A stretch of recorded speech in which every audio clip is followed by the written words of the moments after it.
અમદાવાદથી સમાચાર મળી રહ્યા છે તો અમદાવાદમાં 7 જર્જરિત દુકાનો ધરાશયી થઈ હોવાની ઘટના બની છે।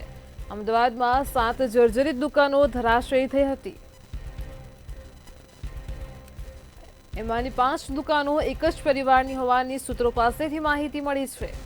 તો કાલુપુર બ્રિજ પર દુકાનોની છત ધરાશયી થઈ હતી। કાટમાળ નીચે પડ્યો હતો।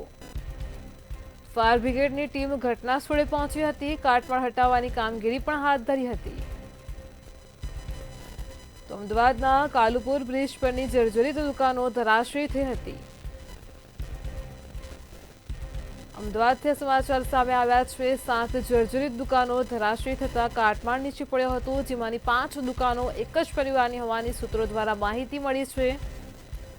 કાલુપુર બ્રિજ પર દુકાનોની છત એકાએક ધરાશયી થઈ ગઈ હતી।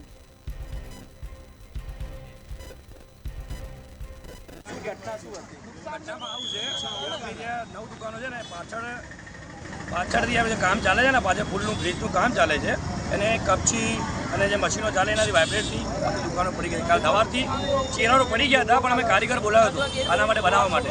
આજે સવારે જ નક્કી કરી ગયો છે અને કે કાલે આવીને તમને એસ્ટિમેટ આપીશ તે બનાવી દઈશું। મેં કીધું વાંધો કાલે સવારે આપણે અમે સામાનમાં લખી આવશે, એના પછી આપણે આ બધું કીધું છે। કેવી રીતે આ દુકાનો ધરાશયી થઈ અને કોણ હતું આ દુકાનોમાં? મારો ભાઈ હતો ને હું ગોડાઉને ગયો હતો। અમારા 2 માણસો હતા, મારો જીયાજી હતો, અમારી દુકાનમાં 8 જણા હતા।